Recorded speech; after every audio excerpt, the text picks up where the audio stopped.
আমার পায়ের শব্দ শুনছো ভানু? অতৃপ্তিময় আমার কণ্ঠস্বর এসে আজকে খোলা চুলের মেখে আবার ডাকছি কতদিনের পর। ভোরের রং আবছাই সময় আমার সাজে ঘুম জড়িয়ে আসে, চাবির গোছে আঁচল মাটি ছুঁয়ে আলগা বেশে বসি তোমার পাশে। মনে পড়েছে ভানু? সত্যি বলো, সেদিনও সেই প্রভাত শুরুর আগে আমার দিকে ছেলে মানুষ চোখে আমি তখন হেসে কপট রাগে, তুমি বোঝো না নতুন বৌঠান, তোমায় ছাড়া আমি কেমন একা, তোমার কথায় দৃষ্টিপাত ভ্রম, কুঞ্জবনে সরব কুহুকিকা। এসব কথাই সবাই বলে বেশি, সবাইকে তো তুমিই জানিয়েছ, তোমার প্রাণের নর্ম সহচরী, তোমরা যাকে অকালে হারিয়েছ। অকালে ভানু? সত্যি বলো আজ, সেদিনও যদি আমি না সরতাম, সবাই যেন এটাই চেয়েছিল, তুমিও বোধহয় সুপ্ত মনস্কাম।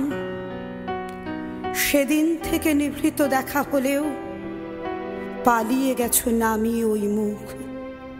তারপর সেই কয়েকটা দিন বেঁচে দেখতে পেলাম এক রাজত্ব সুখ। সুখ, তোমাদের পুরুষতন্ত্র সুখ কথাটায় খুব ধাক্কা খেলে বুকে। আসলে আমার বক্ষ জ্বলে যায় তোমাদের ওই ছদ্মবেশী সুখে।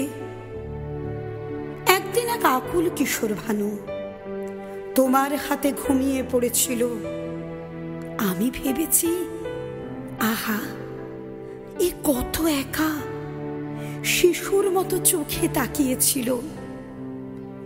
সেদিন আমার সবচেয়ে বড় ভুল, যে ভুল আমায় হ্যাঁচকা টানে আজ। আজও তোমার হেমাঙ্গিনী একা এসেছে ছেড়ে সকল লোকলাজ। আমার চোখে তাকাও ভানু সিংহ, প্রেমের সুধা স্নেহ খুঁজনার আগুন, শুধু ক্রোধের আগুন চোখে, দু চোখময় মত্ত হাহাকার।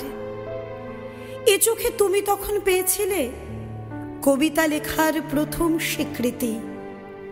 কদিন পরে সে চোখে তুমি দেখো হতাশাময় নিঃস্ব বিকৃতি।